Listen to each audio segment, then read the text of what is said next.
আজকে আমরা যে টপিকটা নিয়ে আলোচনা করব সেটা হচ্ছে আমরা যে জীবনে বিপদে পড়ি, আমরা বিপদে পড়লে আমাদেরকে উদ্ধার করে কে? আল্লাহ ছাড়া আমাদের বাঁচানোর কেউ আছে? উদ্ধার করার কেউ আছে? রক্ষা করার কেউ আছে? এজন্য বিপদে পড়লে আমরা চাইবো কার কাছে? আমাদের যাই দরকার হোক আমরা ফরিয়াদ করব কার কাছে? নাকি মাজারে যেয়ে চাবেন? মাজারে যেয়ে চাবেন? অনেকে তো মাজারে যেয়ে কপাল খসে, আছে না নাই? মাজারে যেয়ে সন্তান চায়, আছে? এই এলাকায় নাই, এই এলাকার লোকদের আকীদা খালেস আমি জানি। মাজারে যেয়ে কপাল খসে আর সন্তান চায়। আচ্ছা, মাজারে গেলে সন্তান পাওয়া যায়? আচ্ছা, মাজারে না গেলে যদি বাচ্চা না হতো, গরু ছাগলের যে বাচ্চা হয় ওরা কোন মাজারে মানত করে বলেন? কথা কি বুঝতেছেন? এই যে প্রতি বছর গরু ছাগল ভেড়া এগুলো যে বাচ্চা দেয়, এরা কোন মাজারে যে মানত করে? এজন্য চাইতে হবে একজনের কাছে, তিনি কে? আমার প্রিয় পটুয়াখালীবাসী, মাজার জিয়ারত করা সুন্নাহ। আমরা মাজার জিয়ারত করব, আল্লাহ ওয়ালাদের কবরে যাব, আমরা সেখানে যে সালাম দিব, দোয়া করব, নিজের জন্য করব, কবরে শুয়ে থাকা মাইয়েতের জন্য করব, পুরো মুসলিম উম্মার জন্য করব। কিন্তু কবরে যিনি শুয়ে আছে ওই বাবার কাছে সন্তান চাওয়া যাবে? চাকরি চাওয়া যাবে? সফলতা চাওয়া যাবে? সফলতা দেয় কে? সবাই বলেন নাই, আওয়াজ করে বলেন, সফলতা দেওয়ার মালিক কে? এক কথাই রব্বুল আলামিন বলেন, ওয়া ইয়ামসাসকাল্লাহু বিদুররিন ফালা কাশিফা লাহু ইল্লা হু ওয়া ইয়ুরিদকা বিখাইরিন ফালা রাদ্দা লিফাদলি ইউসিবু বিহি মান ইয়াশাউ মিন ইবাদিহি ওয়া হুয়াল গফুরুর রহিম। আল্লাহু আকবার। আল্লাহ বললেন, ওয়া ইয়ামসাসকাল্লাহু বিদুররিন ফালা কাশিফা লাহু ইল্লা হু। আল্লাহ যদি তোমাকে কোনো বিপদ স্পর্শ করায়, আল্লাহ যদি তোমারে কোনো বিপদে ফেলে দেয়, ওই বিপদ থেকে উদ্ধার করার তিনি ছাড়া আর কেউ নাই। জোরে বলেন ঠিক কি না?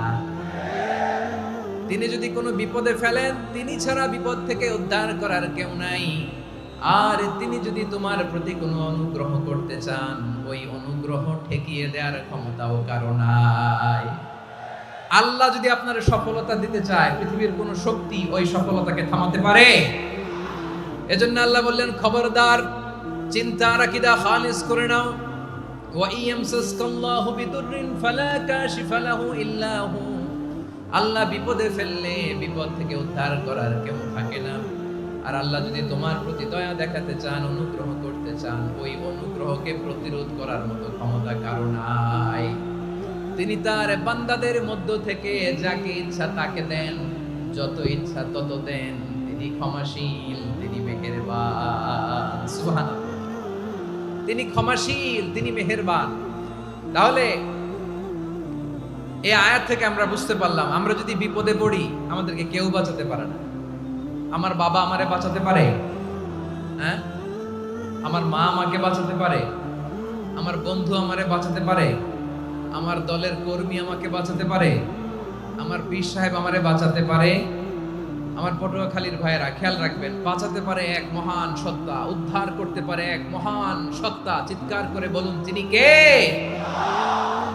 আবার আল্লাহ বললেন, আম্মাই ইউজিবুল মুত্তাররা ইযা দাআহু ওয়া ইয়াকশিফুস সুআ ওয়া ইয়াজআলুকুম খুলাফাআল আরদ আইলাহুম মা'আল্লাহ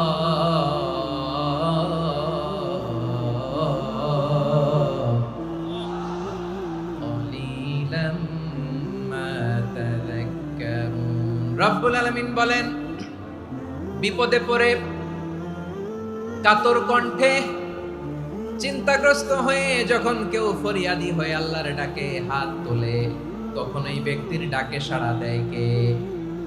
সবাই বলুন। কণ্ঠে বিপন্ন অবস্থায় আপনি যখন কেঁদে কেঁদে হাত তুলে আপনার দুঃখের কথা জানান, আপনি যখন ডাকেন তারে, তখন আপনার ডাকে সাড়া দেয় কে?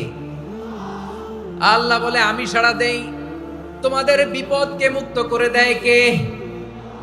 ওই আল্লাহর সাথে কোন উপাস্য আছে নাকি? কিন্তু খুব অল্প সংখ্যক লোকই তোমরা উপদেশ গ্রহণ করো, কথাটা কা। তাহলে বিপন্ন মানবতা যখন কাঁদে, মানুষ যখন বিপদে পড়ে নিরুপায় হয়ে ফরিয়াদ করে, তার ডাক শোনার কেউ নাই একজন ছাড়া। চিল্লায় বলেন তো তিনি কে? এজন্য আমরা ফরিয়াদের হাত কার দিকে তুলব? প্রিয় পটুয়াখালী বলেন, ফরিয়াদের দুটো হাত আমরা কার দিকে তুলব? এবং খেয়াল রাখতে হবে, মাথার সাথে সেট করে নিতে হবে, আল্লাহ ছাড়া আমাকে উদ্ধার করার কেউ নাই। এই পৃথিবীতে কেউ আপন না। প্রিয় ভাইরা, বিপদে পড়লে বোঝা যায় কেউ আপন না। আপন শুধু একজন মহান সত্তা, তিনি কে? এটা কি আপনারা খেয়াল রাখতে পারবেন? হ্যাঁ, বিপদে আপদে কেউ আমাদের বাঁচাতে পারে না, তরাতে পারে না, মুক্তি দিতে পারে না, উদ্ধার করতে পারে না, একমাত্র আমার প্রভু ছাড়া, আল্লাহ ছাড়া। চিল্লায় বলেন ঠিক কিনা? এবং প্রিয় পটুয়াখালীর ভাইয়েরা, মাথার সাথে এটা সেট করে নিতে হবে যে আমাদের পুরো জীবনটাই পরীক্ষা। পুরো জীবনটাই কি? The life is a test. পুরো জীবনটাই পরীক্ষা। এই জীবনে বিপদ আসবে, আপদ আসবে, সবার জীবনে এটা থাকে। এক একজনের পরীক্ষা এক এক রকম। আমার পরীক্ষা একরকম, মাসুদ ভাইয়ের পরীক্ষা একরকম, চৌধুরী সাহেবের পরীক্ষা একরকম, আপনার পরীক্ষা একরকম, ওনার পরীক্ষা আবার আরেক রকম। পুরো পৃথিবীটাই পরীক্ষা ক্ষেত্র, সবাই পরীক্ষা দিচ্ছি, কিন্তু কারো পরীক্ষার প্রশ্নের সাথে কারোটার মিল নাই। সুবহানাল্লাহ পড়বেন না? পুরোটাই পরীক্ষা ক্ষেত্র, সবাই পরীক্ষার্থী, কিন্তু প্রশ্নপত্র একটার সাথে আরেকটা মিলে না, একজনেরটার সাথে আরেকজনেরটা মিলে না। কাউকে আল্লাহ তাআলা ধনী বানিয়ে পরীক্ষা করেন। কি বানিয়ে? কথা কি বুঝতেছেন নাকি কষ্ট হচ্ছে? কষ্ট হচ্ছে আপনাদের? কাউকে আল্লাহ ধনী বানিয়ে পরীক্ষা করেন, আবার কাউকে আল্লাহ তাআলা গরিব বানিয়ে পরীক্ষা করেন, কাউকে আল্লাহ অসুস্থ বানিয়ে পরীক্ষা করেন। কেউ দেখবেন যে দুরারোগ্য ব্যাধিতে আক্রান্ত, ডাক্তার বলেছে আর সময় নাই, দুরারোগ্য ব্যাধি, ক্যান্সার, যার নেই কোনো অ্যান্সার, তার জন্য পরীক্ষা হচ্ছে এই রোগ। আরেক লোক দেখবেন তার আবার রোগ বালাই নাই, মাশাআল্লাহ, তাকে আল্লাহ তাআলা আর্থিক দৈন্যতা, দারিদ্রতা দিয়ে পরীক্ষা করছেন। এরকম আছে না নাই? টাকা পয়সা নাই, দিন আনে দিন খায়, যা আছে তাতে চলে না, এটা তার জন্য পরীক্ষা। আবার আরেক শ্রেণীর লোক দেখবেন তাকে আল্লাহ অসুস্থতাও দেয় নাই, দারিদ্রতাও দেয় নাই, তার দাম্পত্য জীবনের সমস্যা আছে না নাই? স্ত্রী কথা শোনে না, অথবা ছেলে মেয়ে কথা শোনে না। তাহলে পরীক্ষা সবার জীবনে আছে, এক একজনের পরীক্ষাটা এক এক রকম। আল্লাহ তাআলা দেখতে চায় যে এই পরীক্ষার সময় আমরা কিরকম রেসপন্স করি, how to deal with the test, কিভাবে এই বিপদ আপদ পরীক্ষাগুলোকে আমরা হ্যান্ডেল করব, ডিল করব। এটা হচ্ছে আজকের আলোচনার বিষয়। বুঝতে পেরেছেন সবাই আমার প্রিয় ভাইয়েরা? তাহলে পরীক্ষাময় আমাদের জীবন, বিপদ আপদ পরীক্ষা, এটা মানুষের পিছু ছাড়ে না। সবার জীবনে পরীক্ষা আছে, নবীদের জীবনেও পরীক্ষা ছিল। সাহাবারা জিজ্ঞেস করেছেন, ইয়া রাসূলুল্লাহ, আইয়ুন নাসি আশাদ্দু বালাআন ফিদ দুনিয়া, এই দুনিয়ার বুকে কাদের পরীক্ষা সবচেয়ে বেশি? বিশ্বনবী বলেছেন, আল আম্বিয়া, এই পৃথিবীতে সবচেয়ে বেশি পরীক্ষা আল্লাহ তাআলা নিয়ে থাকেন নবীদের। কাদের? নবীদের। সুম্মাল আমসাল ফাল আমসাল, এরপরে নবীদের পরের স্তরে যারা, তাদের পরীক্ষা।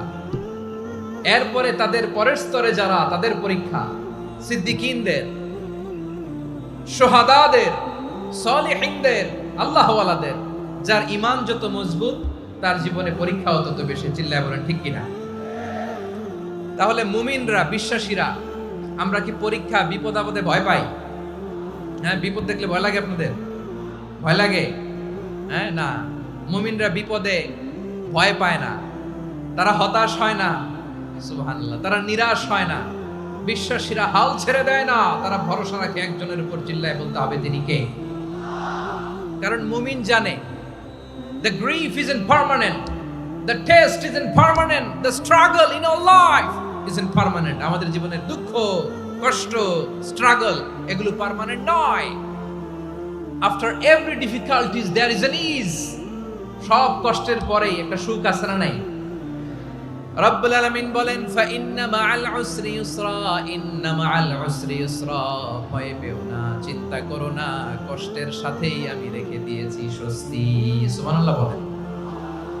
মুমিন জীবনে বিপদ যত বেশি, কষ্ট যত বেশি, তার সামনে সফলতা তার চেয়েও বেশি। ঠিক কিনা বলেন? কারণ বিশ্বাসীরা জানে রাত্রি যত গভীর হয়, সুবহে সাদিকের সময় তত আগাতে থাকে। গর্ভবতী নারীর পেটের ব্যথা যত বাড়তে থাকে, ঘরে নতুন মেহমান আগমনের সময় ঘনাতে থাকে, মুমিনদের উপর বিপদ, অত্যাচার, আপদ, পরীক্ষা যত বাড়তে থাকে, কালেমার পতাকা উড্ডয়নের সময় কাছে আসতে থাকে। বিশ্বাসীদের এগুলো হিসাব মিলানো অনেক আগে, এগুলো অনেক আগে হিসাব মিলানো। দুঃখের আধার শেষে সুখের আলো মিটি মিটি হাসে, চিল্লায় বলেন ঠিক কিনা? দুঃখ যত বেশি, পরীক্ষা যত বেশি, কষ্ট যত বেশি, সুখের সময় তত কাছাকাছি চিল্লায় বলতে হবে ঠিক কিনা? এজন্য মুমিন জীবনে পরীক্ষা বেশি, মুমিনদের হতাশা নাই, মুমিনরা নিরাশ হয় না, হতাশ হয় কাফিররা। মুমিনরা কখনো হাল ছেড়ে দেয় না, মুমিনরা ভরসা রাখে একজনের উপর, তিনি কে? তাহলে আমার প্রিয় পটুয়াখালীবাসী, বিপদ থাকবে, পরীক্ষা থাকবে, এই বিপদ থেকে আমাদেরকে উদ্ধার করবেন একজন, তিনি কে? আমরা শুধু আল্লাহর উপরই ভরসা রাখবো। রাজি আছেন তো? চাইবো একজন সত্তার কাছে, আওয়াজ করে বলুন তিনি কে? একজন সত্তার কাছে চাইবে। বিশ্বনবী ওনার চাচাতো ভাই আব্দুল্লাহ ইবনে আব্বাস রাদিয়াল্লাহু তাআলা আনহুকে বললেন, ইয়া আব্দুল্লাহ ইবনে আব্বাস, হে আব্দুল্লাহ ইবনে আব্বাস, ইযা সাআলতা ফাসআলিল্লাহ, যখন চাইবে আল্লাহর কাছে যাও। ও আব্দুল্লাহ, যখন চাইবা আল্লাহর কাছে চাও। ওয়া ইযা ইসতাআনতা ফাসতাইন বিল্লাহ, যখন সাহায্য চাইবা আল্লাহর কাছে ফরিয়াদ করো। জেনে রেখো ও আব্দুল্লাহ, ওয়া'লাম আন্নাল উম্মাতা লাউ ইজতামাআত আলা আন ইয়ানফাউকা বিশাইইন লাম ইয়ানফাউকা ইল্লা বিশাইইন ক্বাদ কাতাবাহু আল্লাহু লাক। ও আব্দুল্লাহ, জেনে রেখো, মনে রেখো, গোটা বিশ্বের সবাই মিলে যদি তোমার উপকার করতে চায়, ততটুকুই তারা করতে পারবে যতটুকু আল্লাহ তোমার নসিবে সেটা লিখে রেখেছে। ঠিক কিনা বলেন? আর যদি গোটা বিশ্বের সবাই মিলে তোমার বিরুদ্ধে কনস্পাইরেসি করে, ষড়যন্ত্র করে, গোটা বিশ্বের সবাই মিলেও যদি তোমার ক্ষতি করতে চায়, ততটুকুই শুধু পারবে যেটা আল্লাহ তোমার জন্য বরাদ্দ রেখেছে। যতটুকু আল্লাহ তাআলা তোমার জন্য বরাদ্দ রেখেছে ততটুকুই ক্ষতি করতে পারবে, আর এক চুল বেশিও করতে পারবে না, কমও করতে পারবে না। চিল্লায় বলেন ঠিক কিনা? এজন্য আমরা চাইবো কার কাছে? সবাই বলেন নাই, আওয়াজ করে বলেন কার কাছে? সব সময় আমরা আল্লাহর কাছে চাইবো, বিপদে আপদে, সুখে দুঃখে, সচ্ছল অবস্থায় অসচ্ছল অবস্থায়, পরাজয়ের সময় বিজয়ের সময়, সব সময় আমরা ভরসা রাখবো কার উপর? সবাই বলুন। একদল লোক আছে যারা বিপদে পড়লে আল্লাহরে ডাকে, আছে না নাই? পটুয়াখালীতে মাশাআল্লাহ নাই, বিপদ আসলে আল্লাহরে ডাকে, বিপদ নাই আল্লাহও নাই। বিপদে পড়লে নামাজ পড়ে, বিপদও নাই নামাজও নাই। বিপদে পড়লে জিকির করে, বিপদ যখন চলে যায় ওদের জিকিরও বন্ধ হয়ে যায়। এরকম আছে না নাই? কিছু লোক দেখবেন পরীক্ষা আসলে নামাজ পড়ে, আছে আছে। জেনজি আওয়াজ করো, এরকম আছে? এই কমন পড়ে গেছে, কমন পড়ছে। দেখবেন পরীক্ষার সময় নামাজ পড়ে, পরীক্ষাও নাই নামাজও আছে। এরকম কিছু লোক আছে অসুস্থ হলে আল্লাহরে বড্ড ভালোবাসে, আল্লাহরে খুব ডাকে। অসুস্থ হইলে অসুস্থতাও নাই, আল্লাহ স্মরণও নাই। দেখবেন কিছু লোক নির্বাচন আসলে খুব আল্লাহ আল্লাহ হয়ে যায়, তখন দেখবেন মাথার মধ্যে হেজাব লাগায়, পাঞ্জাবি লাগায়, আল্লাহ আল্লাহ হয়ে যায়। নির্বাচনও নাই, এরপরে আল্লাহর কথাও নাই। আছে না নাই? না, এরকম হওয়া যাবে না। সব সময় আমরা আল্লাহরে ডাকবো, বিপদে আপদে সব সময় ভরসা রাখবো আমরা একজনের উপর। আওয়াজ করে বলেন তিনি কে? এ কথায় আল্লাহ তাআলা আমাদের চোখে আঙ্গুল দিয়ে জানিয়ে দিলেন, ফাইদা রাকিবু ফিল ফুলকি দা'আউল্লাহ মুখলিসিনা লাহুদ্দিন ফালাম্মা নাজ্জাহুম ইলাল বাররি ইযা হুম ইউশরিকুন। আল্লাহ বলে একদল লোক আছে, তারা যখন নৌযানে চড়ে, জলযানে চড়ে, সাগরের মধ্যে যখন জাহাজে চড়ে, লঞ্চে চড়ে, তারা যখন তুফানের সম্মুখীন হয়, তখন তারা আল্লাহরে বড্ড বেশি ডাকে, একান্ত ভাবে ডাকে, বিশুদ্ধ চিত্তে ডাকে। আবার তুফান থেকে তাদেরকে সেফ জোনে নিয়ে, নিরাপদ জোনে নিয়ে যখন বন্দরে আমি আল্লাহ তাদেরকে ফিরিয়ে দেই, ওই লোকগুলো লোকগুলো আবার আমি আল্লাহর সাথে শিরিক করে। এরকম আছে না নাই? জাহাজে উঠছে, সাগরের মাঝখানে তুফান, ওই সময় দেখবেন আল্লাহ কারে কয়। এই কথা তো আপনাদেরকে বোঝানো সহজ, আপনারা তো নদীর দেশের মানুষ। লঞ্চে চড়েন নাই কারা কারা দেখি? লঞ্চে চড়ছেন? হ্যাঁ, লঞ্চে চড়ে নাই এরকম একজনও নাই এখানে। আচ্ছা, লঞ্চে উঠছেন কে কে দেখি? মাশাআল্লাহ, মাশাআল্লাহ, মাশাআল্লাহ। ঠিক আছে, আপনাদের বোঝানো সহজ। আচ্ছা, লঞ্চে উঠে তুফানের সম্মুখীন হয়েছেন, জলোচ্ছ্বাস সবাই, মাশাআল্লাহ। তো এই ওয়াজটা আপনাদের মুখস্থ, ঠিক কিনা বলেন? আমার বলার দরকার নাই, বলেন। মাঝ নদী, তুফান, জলোচ্ছ্বাস, জলের মধ্যে উচ্ছ্বাস, ঢেউ, টর্নেডো, সাইক্লোন, মেঘের ঘনঘটা, পরিবেশ ঘুটঘুটে অন্ধকার, লঞ্চ একবার এদিকে আরেকবার ওইদিকে, ভিতরে কি অবস্থা হয় বলেন তো? তখন মুসলিম আল্লাহর ডাকে, হিন্দু আল্লাহর ডাকে, ঠিক কিনা বলেন? আস্তিক আল্লাহর ডাকে, নাস্তিক আল্লাহর ডাকে, ঠিক কিনা? লঞ্চের ভেতর, স্টিমারের ভেতর কান্নারে রোল পড়ে যায়, চিৎকারের রোল পড়ে যায়, সবার মুখ দিয়ে শুধু একটা আওয়াজ, লা ইলাহা, লা ইলাহা, লা ইলাহা, সুবহানাল্লাহ, আলহামদুলিল্লাহ, লা ইলাহা। আল্লাহ নামের জিকির করবে যারা, আল্লাহর কাছে প্রিয় তারা, আল্লাহর কাছে প্রিয় যারা, জান্নাতে প্রবেশ করবে তারা, জোরে লা ইলাহা, লা ইলাহা ইল্লাল্লাহ, লা ইলাহা ইল্লাল্লাহ, মুহাম্মাদুর রাসূলুল্লাহ সাল্লাল্লাহু আলাইহি ওয়াসাল্লাম। আমার প্রিয় পটুয়াখালীবাসী, তাহলে লঞ্চের ভেতরে যখন আমরা তুফানের মধ্যে পড়ি, তখন সবাই মিলে আমরা একটা নামের জিকির করি। নামটা কার? মুসলমানেরাও ডাকে, হিন্দুরাও ডাকে, আস্তিকও ডাকে, নাস্তিকও ডাকে, সবাই ডাকে একজনকে। তিনি কে? আবার দেখবেন ওই আল্লাহ তুফানের পরে, ঝড়ের পরে ওই লঞ্চটাকে যখন সদর ঘাটে ফিরিয়ে দেয়, আবার আমরা নাফরমানি শুরু করে দেই। সে কোথায় আল্লাহ বললেন, ফাইদা রাকিবু ফিল ফুলকি দা'আউল্লাহ মুখলিসিনা লাহুদ্দীন ফালাম্মা নাজ্জাহুম ইলাল বাররি ইযা হুম ইউশরিকুন। সাগরে যখন তুফানে পড়ে আমি আল্লাহর ডাকে, আবার আমি আল্লাহ যখন বাঁচিয়ে দেই, আবার আমি আল্লাহর সাথে শিরিক শুরু করে। আমরা কি এরকম হতে চাই নাকি? এরকম করবেন? হ্যাঁ না, আমরা তুফানে পড়লেও আল্লাহরে ডাকি, আবার বাঁচায় দেওয়ার পরেও ডাকি কারে? আল্লাহকেই ডাকি। বিমানের মধ্যে মাঝে মাঝে দেখবেন যে এয়ার টার্বুলেন্স হয়, জানেন? এয়ার টার্বুলেন্স জানেন তো? মাঝে মাঝে বিমানটা বাউন্সিং করে, বাম্পি, ভেরি বাম্পি ওয়েদার। শোনেন নাই?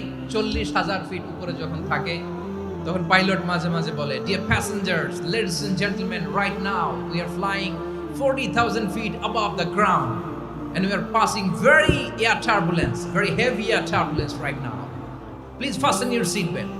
দেখবেন মাঝে মাঝে বলে যে, ভদ্র মহিলা, ভদ্র মহোদয়গণ, আমরা 40,000 ফিট উপর দিয়ে যাচ্ছি আর এয়ার টার্বুলেন্স ফেস করছি, মেহেরবানি করে আল্লাহর হস্তে সিট বেল্ট বাঁধুন। তখন বিমানটা এরকম বাউন্সিং করে, শেকিং করে। আপনারা মুখোমুখি হয়েছেন? ইদানিং এই এয়ার টার্বুলেন্স বেড়ে গিয়েছে। গত বছর আমার ইন্টারন্যাশনাল অনেকগুলো ফ্লাইট ছিল, তো আমি দেখলাম যে আগের ফ্লাইটগুলোর তুলনায় এখন এয়ার টার্বুলেন্স খুব বেশি। আমি একটু রিসার্চ করে দেখলাম, ক্লাইমেট চেঞ্জের কারণে, জলবায়ু পরিবর্তনের কারণে আকাশের বাতাসের মুভমেন্টে পরিবর্তন হয়েছে, ফলে এখন বিমান শেকিং করে বেশি, বাউন্সিং, বাম্পি ওয়েদার। তো বলেন তো, 40,000 ফিট উপরে যখন আপনি, কয় হাজার ফিট? সবাই বলুন, কয় হাজার ফিট? 40,000 ফিট উপরে যখন আপনি, তখন যখন বিমানটা এরকম বাউন্সিং করে, সবাই যখন ভমিটিং করে বিমান নষ্ট করে দেয়, বমি করে, তখন বাঁচানোর কে আছে আল্লাহ ছাড়া? কেউ আছে? ওই মুহূর্তেও সবাই মিলে একজনের ডাকে আওয়াজ করে বলেন, তিনি কে? মাঝে মাঝে কিছু সোশ্যাল মিডিয়ায় কিছু ভিডিও পাওয়া যায় যে হেভি যখন এয়ার টার্বুলেন্স হয় 10 সেকেন্ড 15 সেকেন্ডের কিছু ভিডিও পাওয়া যায়, বিমানটা এরকম বাউন্সিং করছে, বাম্পি ওয়েদার, কাঁপছে, মানুষগুলো বমি করছে, অক্সিজেন মাস্কগুলো সব ঝুলে পড়েছে, বিমানটা শুধু কাঁপছে। তখন দেখবেন বিমানের ভেতরেও এরকম লঞ্চের মতো চিৎকার আছে না নাই? বিমানের ভেতরেও তখন চিৎকার। গত বছর হিথ্রো এয়ারপোর্ট থেকে সিঙ্গাপুর এয়ারলাইন্সের একটা ফ্লাইট, হিথ্রো টু চাঙ্গি, একটা ফ্লাইটে এমন বেশি এয়ার টার্বুলেন্সের শিকার হয়েছিল ওই এয়ারক্রাফটটা, 33 জন যাত্রী সেখানে আহত হয়েছে, একজন যাত্রী নিহত হয়েছে। কেবিন ক্রুজ, এয়ার হোস্টেস যারা আছে, একজনের নাক ফেটে, চোখ ফেটে, কপাল ফেটে, ব্লিডিং হয়ে শয়লা। প্রিয় ভাইরা, 40,000 ফিট উপরে বিমানটা যখন কাঁপবে, তখন আমাদেরকে আল্লাহ ছাড়া আর কেউ বাঁচানোর আছে? এত আস্তে বললে হবে? ওই কঠিন মুহূর্তে আমার বাবা আমারে বাঁচাতে পারে, আমার বন্ধু আমারে বাঁচাতে পারে। এই গ্রাউন্ডে, জমিনের বুকে আমার প্রোটোকল, আমার ক্ষমতা, আমার দাম্ভিকতা কোনো কিছু আমারে বাঁচাতে পারে? একজন ছাড়া, চিল্লায় বলতে হবে, তিনি কে? সে আল্লাহ বললেন, গোলাম, আমি বিপদের সময় ঠিকই তোমাদের বাঁচিয়ে দেই। ওই বিমানের ভেতরে 40,000 ফিট উপরে যখন তোমরা এয়ার টার্বুলেন্সের শিকার হও, তখন নাস্তিকও আল্লাহরে ডাকে, হিন্দু আল্লাহরে ডাকে, জোরে বলেন ঠিক কিনা? আবার বিমানটা যখন শান্ত হয়ে যায়, একটু পরেই বিমানের স্ক্রিনের মধ্যে হিন্দি সিনেমা খোঁজে। বিমানের স্ক্রিনে কিন্তু বিশাল ওখানে আফলাম ফিল্মের একেবারে বুঝাই করা। বিমানটা শান্ত হলে আবার হিন্দি সিনেমা দেখা শুরু করে। একটু আগে ডাকছিল কারে? দেখবেন বাংলাদেশে আমাদের ক্রিকেটাররা যখন অন্য কোনো দেশের সাথে খেলে, অনেক সময় এমন হয়, বল বাকি একটা, রান দরকার 6টা। বল বাকি কয়টা? পটুয়াখালী বোঝে নাই বোধহয়। বল বাকি কয়টা? রান দরকার। আপনি দেখবেন ক্যামেরাম্যান তখন গ্যালারিতে খালি দেখায় দর্শকদের যে কি অস্থিরতা। হিপ হপ স্টাইলের মেয়েটা, যে মেয়েটার ওড়না এতক্ষণ ছিল গলায়, এতক্ষণ কই ছিল, ওই মেয়েটা দেখবেন ওড়নাটা টেনে মাথায় দিয়ে এরকম মুনাজাত ধরতেছে, আল্লাহ আল্লাহ, একটা সক্কা, আল্লাহ আল্লাহ, আমার লাল সবুজের পতাকারে তুমি অপমানিত কইরো না আল্লাহ, ইন্ডিয়ার সাথে আমাদের খেলা, আল্লাহ আল্লাহ, একটা সক্কা, একটা। পুরো খেলা জুড়ে এই মেয়ের ওড়না ছিল গলায়, কিন্তু যখন 1 বলে 6 রান দরকার, ওড়না চলে আসছে কোথায়? মাথায়। আবার মুনাজাত আছে না নাই? ঠিকই বাংলাদেশের দামাল ছেলে এমন এক শট মারলো, বল চলে গেল স্টেডিয়ামের বাইরে, ছক্কা, জিতে গেলাম আমরা। পুরো স্টেডিয়াম জুড়ে চিৎকার, হই হুল্লোড়, মৌজ মাস্তি। যেই মেয়েটা মাথার মধ্যে ওড়না দিয়ে এতক্ষণ সুবহানাল্লাহ সুবহানাল্লাহ বলে আল্লাহর কাছে দোয়া করেছে, ওই মেয়ে এখন আবার ওড়না ফেলে দিয়ে নাচা শুরু করে দিয়েছে। তাহলে আল্লাহর ভয়, আল্লাহর প্রতি আস্থা, বিশ্বাস, ভালোবাসা, এটা কি ক্ষণিকের জন্য? মানে আমার যখন লাগবে তখন আল্লাহরে ইউজ করবো নাকি? হ্যাঁ, বিপদে আপদে, সুখের সময় দুঃখের সময়, সচ্ছল অসচ্ছল অবস্থায় বিশ্বাসীরা ভরসা রাখে একজনের উপর। চিৎকার করে বলে, পটুয়াখালী, তিনি কে? সে আল্লাহ বললেন, গোলাম, মনে করো না জাহাজ থেকে সদরঘাটে ভিড়িয়ে দিলাম, তুমি নিরাপদ হয়ে গেছো। মনে করো না 40,000 ফিট থেকে সেফ ল্যান্ডিং এর পরে এয়ারপোর্টে নেমে গেলেই তুমি নিরাপদ হয়ে গেছো। ও মিয়া, বিপদ কি শুধু সাগরে আর আকাশে? ঘরের ভেতরও বিপদ আসতে পারে কি পারে না? এজন্য সূরা মুলক আল্লাহ বললেন, আমিনতুম মান ফিস সামাই আন ইয়াখসিফা বিকুমুল আরদা ফাইদা হিয়া তামুর। তোমরা কি ভাবছো তোমরা নিরাপদ? সাগরের মধ্যে তুফান, আল্লাহ আল্লাহ ডাকলাম, সদরঘাটে যেয়ে পড়ছি, বাইসা গেছেন তো আপনি। আর পাবে আপনারে আল্লাহ? আল্লাহরে তো সাগরের মাঝখানে তো আল্লাহ আপনারে পাইছিল, আর তো পাবে না। আর পাবে আপনারে? আর আল্লাহ ধরতে পারবে আপনারে? ঘরের ভেতরও বিপদ দিয়ে আটকাতে পারে কে? 5 স্টার 7 স্টার হোটেলের ভেতরেও আমাকে বিপদের মধ্যে ফেলে দিতে পারেন কে? আল্লাহ বললেন, তোমরা কি ভেবেছো তোমরা নিরাপদ? আমি চাইলে ল্যান্ডস্লাইডস, ভূমি ধস দিয়ে 1 লক্ষ এক মুহূর্তে নিয়ে যেতে পারি। এক সুনামি দিয়ে থাপ্পড় মেরে 3 লক্ষ সাগরের ভেতরে ঢুকায় দিতে পারি। 1 সেকেন্ডও লাগে না আমার। আম আমিনতুম মান ফিস সামাই আন ইউরসিলা আলাইকুম হাসিবা ফাসাতা'লামুনা কাইফা নাযীর। আল্লাহ চাইলে আকাশ থেকে পাথর বৃষ্টি নাজিল করতে পারেন কি পারেন না? এই মুহূর্তে এখানে ভূমিকম্প দিতে পারেন কি পারেন না? আচ্ছা, ভূমিকম্প যখন হয় আমাদের কারো হুঁশ থাকে?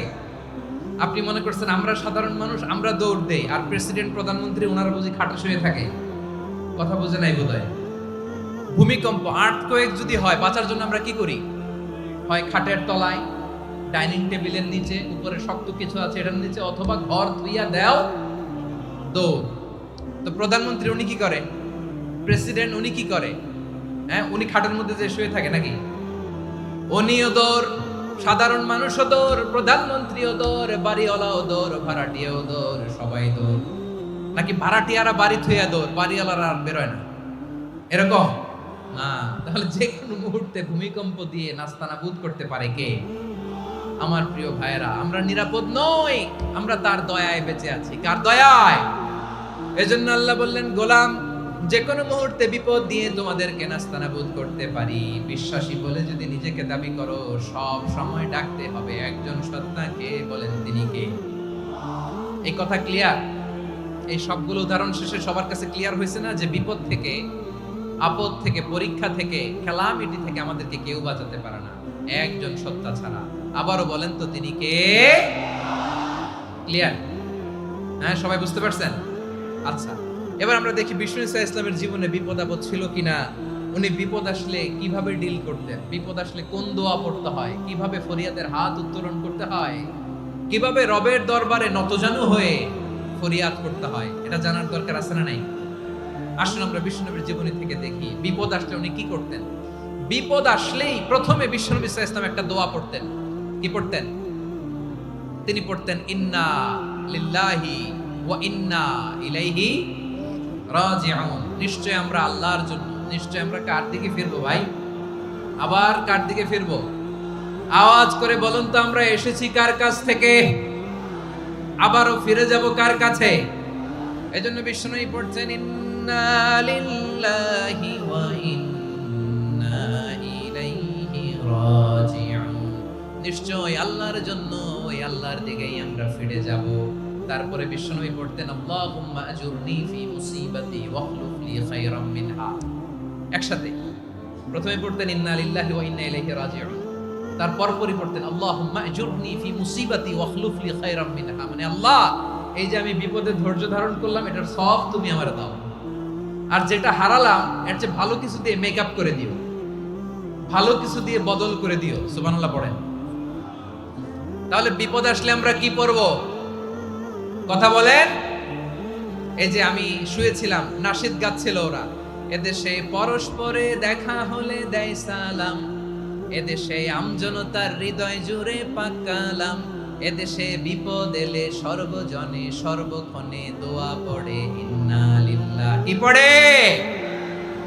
সুবহানাল্লাহ সুবহানাল্লাহ সুবহানাল্লাহ সুবহানাল্লাহ। এদেশে আজান শুনে সূর্য ওঠে শহর গ্রামে, এদেশে আজান শুনে সূর্য ডুবে সন্ধ্যা নামে, এদেশে সকল কাজে সবাই বলে বিসমিল্লাহ, এদেশে ভালো কিছু দেখে শুনে হাসি মুখে সবাই বলে মাশাআল্লাহ। সুবহানাল্লাহ পড়েন। তাহলে বিপদ এলে আমরা কি পড়ি? কথা বুঝলে সবাই উত্তর দিতে হবে। বিপদ এলে কি পড়ি? তাহলে বিপদ এলেই আমরা এখন থেকে ইন্না লিল্লাহ করব, নাকি হাই হুতাশ করবেন? একদল আছে হাই হুতাশ করে, হায় আল্লাহ রে মোর কি হইল রে, মুই কি হরমু রে, মুই কমবে জামু রে। আছে না নাই? এরকম বিলাপ করতে নিষেধ করেছেন বিশ্বনবী।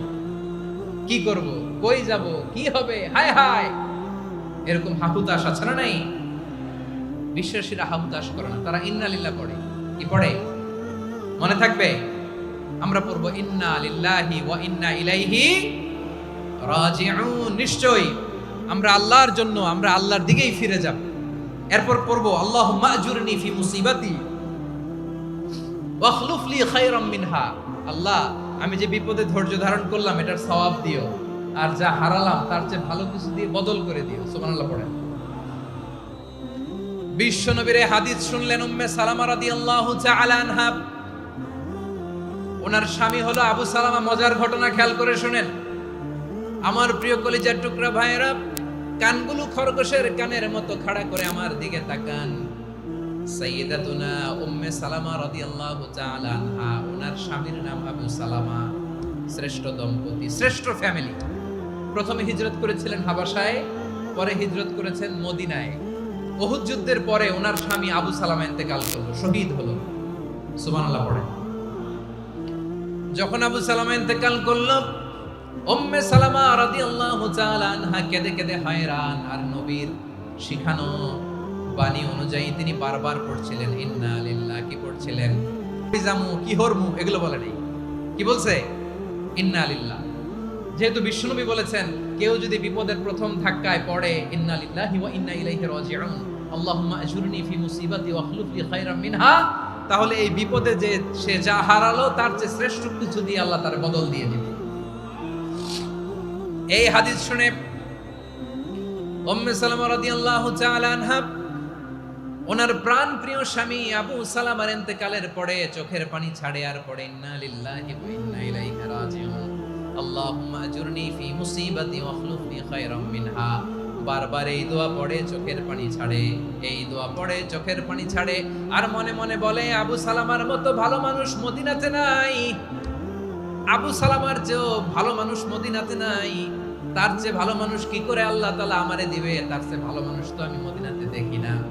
চোখের পানি দিয়ে বুক ভাসায় আর নবীর হাদিসের উপর আমল করে পড়ে ইন্না লিল্লাহি ওয়া ইন্না ইলাইহি রাজিউন, ইন্না লিল্লাহি ওয়া ইন্না ইলাইহি রাজিউন।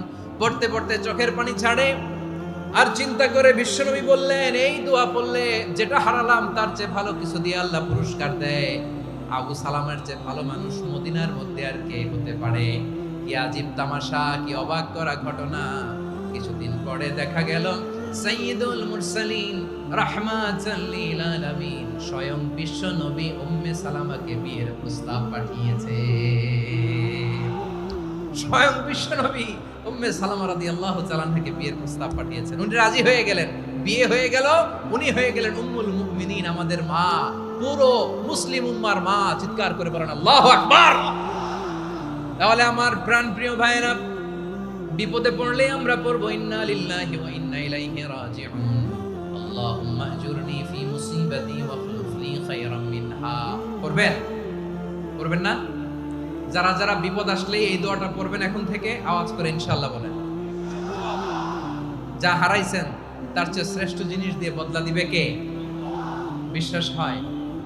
একটু সন্দেহ লাগে মনে হয়, একটু সন্দেহ আছে? যাদের বিশ্বাস হবে তাদেরকে আল্লাহ উত্তম বদলা দেবে, ঠিক কিনা বলেন? তাহলে বিপদে পড়লেই প্রথমে আমরা এটা পড়ব। দোয়াগুলো যদি এখন মুখস্থ না হয়, এই যে রেকর্ডিং হচ্ছে পেয়ে যাবেন, কালকেই পেয়ে যাবেন। শুনে শুনে মুখস্থ করবেন। আমার মায়েরা, আমার বোনেরা, আপনাদের জন্য 3টি মাঠের অ্যারেঞ্জমেন্ট করা হয়েছে, আমি জানি। আপনারাও এই দোয়াগুলো পড়বেন, আপনার স্বামীকে শেখাবেন, সন্তানকে শেখাবেন, আপনার পুরো পরিবারটাকে জান্নাতের টুকরো বানিয়ে দিবে কে? তাহলে বিপদ আসলে প্রথমে কি পড়তে হবে এটা জেনে গেলাম। এরপরে বিপদ আসলে নিজেকে কি করে আল্লাহর কাছে সঁপে দিতে হয় এটাও জানার দরকার আছে না নাই? বিপদে প্রথমে ইন্নালিল্লাহ করলাম, ধৈর্য ধারণ করলাম, বিপদ থেকে উদ্ধারের সর্বোচ্চ চেষ্টা করলাম। আমার কাজ যখন শেষ তখন আমি আমার এই বিষয়টা আল্লাহর কাছে সঁপে দিব। কার কাছে সুপর্দ করব? কার কাছে? বিপদে বললে কেমন করে নিজেকে আল্লাহর কাছে সঁপে দিতে হয় আসুন সাইয়েদনা ইব্রাহিম আলাইহিস সালামের জীবনী থেকে জানি। আল্লাহর খলিল ইব্রাহিম আলাইহিস সালাম আমাদের মতো সমাজ ব্যবস্থা পায় নাই। আমরা জন্মের পরে আমাদের কানের ভেতরে আজান দিয়েছে কে? একামত দিয়েছে কে? আমাদের বাপ দাদারা আমাদের কানে আজান দিয়েছে কি? দেয় নাই। আমাদের জন্মের পরেই তো আজান, একামত, বাড়ির পাশে মসজিদ, প্রতিদিন আজান, জুমার খুতবা, প্রতি মাসে মাসে তাফসীরুল কোরআন মাহফিল, মসজিদ, মিনারা, অভাব নাই, ঠিক কিনা বলেন? আপনি যেই সুন্দর ইসলামিক এনভায়রনমেন্ট পেয়েছেন, আমাদের ইব্রাহিম খলিল উনিও কি এরকম পেয়েছিলেন? হ্যাঁ, উনি জন্মের পর পরে ওনার কানে আজান দিছে কেউ? আমার প্রিয় ভাইরা, আগা গোড়া একটা শিরকি পরিবেশ উনি জন্মগ্রহণ করেছে। উনি ছাড়া ওই তল্লাটে একজনও আল্লাহর উপর বিশ্বাসী নাই। কল্পনা করতে পারেন?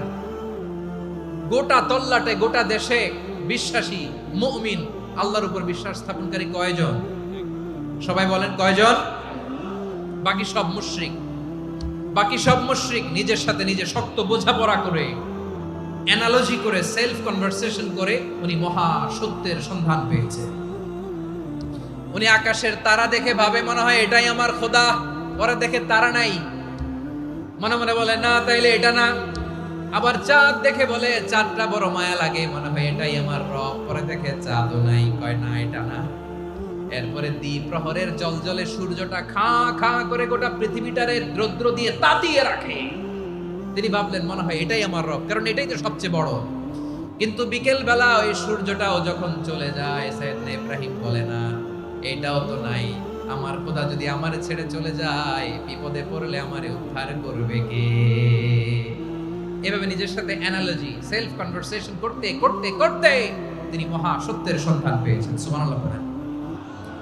সব শেষে তিনি ডিসিশন নিয়ে ঘোষণা দিলেন, ইন্নী ওয়াজ্জাহাতু ওয়াজহিয়া লিল্লাযী ফাতারাস সামাওয়াতি ওয়াল আরদা হানিফান ওয়া মা আনা মিনাল মুশরিকিন। নিশ্চয় আমি এমন সত্তার দিকে মনোনিবেশ করলাম, মুখাপেক্ষী হলাম, যিনি আকাশ বানিয়েছেন, জমিন বানিয়েছেন, আমি মুশরিক নই। সুবহানাল্লাহ। পারতেন? আপনি পারতেন? কেউ নাই, লক্ষ লক্ষ মুশরিক, আপনি একা। ওনার মতো এরকম বিচক্ষণতা দিয়ে আল্লাহরে খুঁজে পাইতে পারতেন আপনি? কি নবী ছিল, আল্লাহকে খুঁজে পেয়েছে। যখন আল্লাহর ইবাদত শুরু করলো, এই কথা ছড়ায় পড়লো চারদিকে। নমরুদ সাইয়েদনা ইব্রাহিমকে ডেকে পাঠালেন। নমরুদ বলে, ইব্রাহিম তুমি নাকি মূর্তির পূজা না করে কোন নতুন রবের ইবাদত করো, কে তোমার রব? সাইয়েদনা ইব্রাহিম বললেন, রব্বি আল্লাযী ইউহয়ী ওয়া ইউমীত, আমি এমন রবের ইবাদত করি যিনি জীবন দেন, যিনি মৃত্যু দেন। নমরুদ বলে, তাই নাকি? তোমার রব জীবন দেয়, মৃত্যু দেয়, আর এটা তো আমি দেই, আমিও তো জীবন দেই, আমিও তো মৃত্যু দেই।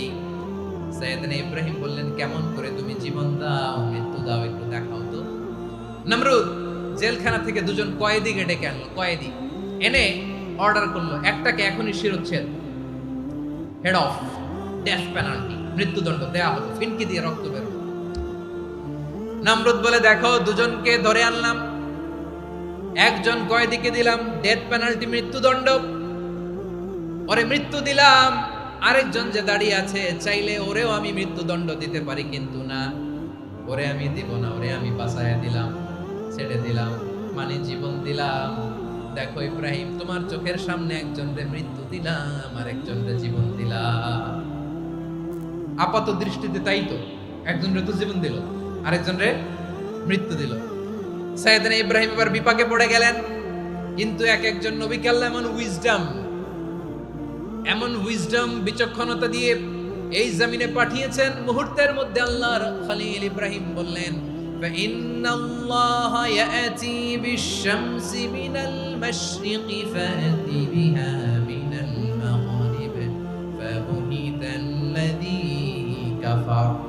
আল্লাহর খলিল ইব্রাহিম বললেন, নমরুদ বুঝলাম তুমি জীবন দাও, মৃত্যু দাও, দেখলাম, কিন্তু আমার রব, আমার আল্লাহ প্রতিদিন সকালবেলা উষা লগ্নে ওই পূর্ব দিগন্ত থেকে সূর্যটাকে উদিত করেন, সাঁঝের বেলা, বিকেল বেলা, গধূলি লগ্নে, সন্ধ্যা বেলা ওই দ্বিপ্রহরের জল জলে সূর্যটাকে পশ্চিম দিগন্তে ডুবিয়ে দেন।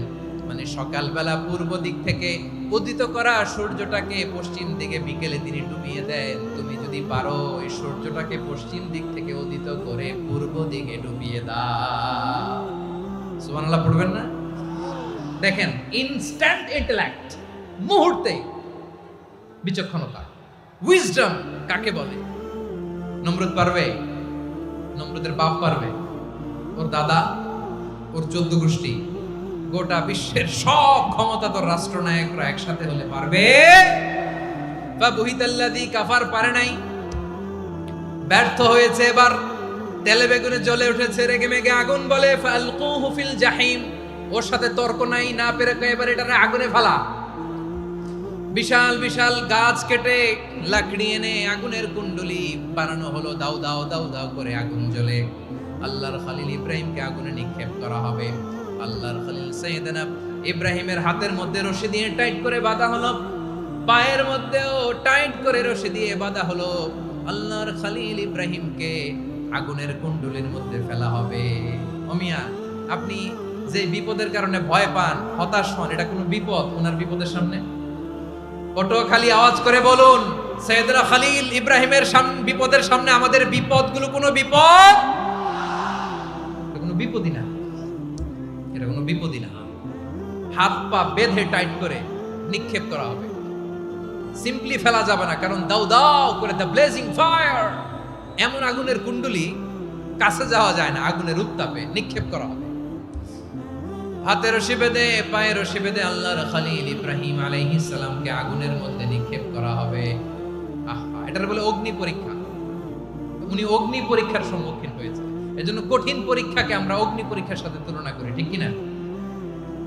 সাইয়েদনা জিবরাইল এসে বললেন, ও আল্লাহর খলিল, ওরা তো আপনার হাতও বেঁধে ফেললো, পাও বেঁধে ফেললো, নড়াচড়ার সুযোগ নাই, বলেন আমি জিবরিল ফেরেশতা আপনার জন্য কি করতে পারি? আল্লাহর খলিল ইব্রাহিম বলেন, ও জিবরাইল, তোমার কাছে আমার কোনো চাওয়া পাওয়া নাই। সুবহানাল্লাহ বলেন। তোমার কাছে বলার কিছু নাই, তোমার সাহায্যের আমার দরকার নাই। সাইয়েদনা ইব্রাহিম আলাইহিস সালামকে হাতে পায়ে রশি বেঁধে হাত পা বাঁধা অবস্থায় জ্বলন্ত অগ্নিকুণ্ডে যখন নমরুদের দলবল নিক্ষেপ করবে, আল্লাহর খলিল কিভাবে নিজেকে আল্লাহর কাছে সঁপে দিয়েছেন, পটুয়াখালীর ভাইরা খেয়াল করে শুনুন। হাত পা বেঁধে আল্লাহর খলিলকে যখন নিক্ষেপ করা হবে, তিনি মুখ ফুটে বলে ফেলতেন, হাসবুনাল্লাহু ওয়া নি'মাল ওয়াকিল। হাসবুনাল্লাহু ওয়া নি'মাল ওয়াকিল, আমার জন্য আল্লাহই যথেষ্ট, আমার জন্য আল্লাহই যথেষ্ট। তিনি আমার সবচেয়ে বড় গার্ডিয়ান, তিনি আমার সবচেয়ে বড় অভিভাবক। জিব্রাইলের সাহায্যে অফারকে ফিরিয়ে দিলেন, দুনিয়ার বুকে কারো কাছে কিছু বলেন নাই, মুখ ফুটে বলেছেন হাসবুনাল্লাহ। ও আমার পটুয়াখালীর প্রাণের ভাইয়েরা, খেয়াল রাখবেন, কোন বান্দা তার হাতে থাকা সব চেষ্টাটুকুন করার পরে মুখ ফসকে মুখ দিয়ে যখন বলে ফেলে হাসবুনাল্লাহ, বান্দা যখন হাসবুনাল্লাহ বলে ফেলে, ওই ব্যাপারটা ডিল করার দায়িত্ব স্বয়ং আল্লাহ আরশের উপর থেকে নিয়ে নেয়। আপনি যখন বলে ফেলবেন হাসবুনাল্লাহ, এটা ডিলিং করবে কে তখন? চিল্লায় বলেন না, তিনি কে? বান্দা তার সাধ্যের সবটুকু চেষ্টার পরে নতজানু হয়ে যখন বলবে হাসবুনাল্লাহ, আল্লাহ তুমি আমার জন্য যথেষ্ট, নি'মাল ওয়াকিল, তুমি আমার শ্রেষ্ঠ অভিভাবক, তখন তার কি দরকার না দরকার এটা ডিল করে স্বয়ং আল্লাহ। নিক্ষেপ করা হলো সাইয়েদনা ইব্রাহিমকে অগ্নিকুণ্ডলিতে। হাজার হাজার মানুষের দৃশ্য দেখার জন্য জড়ো হয়েছে এরকম বিশাল ময়দানে। কিন্তু কি অবাক করা ঘটনা, সবাই ভয় পাচ্ছিল, না জানে কি হয়ে যায়। আল্লাহর খলিলকে যখন আগুনের কুণ্ডলিতে নিক্ষেপ করা হয়, আল্লাহর খলিল ইব্রাহিম আগুনের কুণ্ডলীর মধ্যে বসে বসে মানুষগুলোর দিকে তাকিয়ে হাসতে শুরু করে দেয়। কারণ আকাশ থেকে রব্বুল আলামিন স্পেশাল ভার্ডিক্ট নাজিল করেছেন, স্পেশাল হুকুম জারি করেছেন, কুল্লা ইয়া নারু কুনি বারদান ওয়া সালামান আলা ইব্রাহিম। ও আগুন, খবরদার, সৃষ্টি শুরু থেকে তোকে একটা ধর্ম আমি বাতলে দিয়েছিলাম, তোর ধর্ম, আগুনের ধর্ম হলো যা পাবে জ্বালিয়ে সারখার করবে।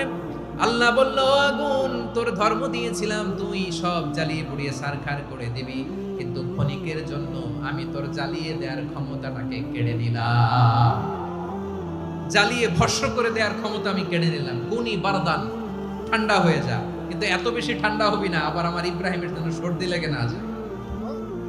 সুবহানাল্লাহ, এত আস্তে বললে হবে?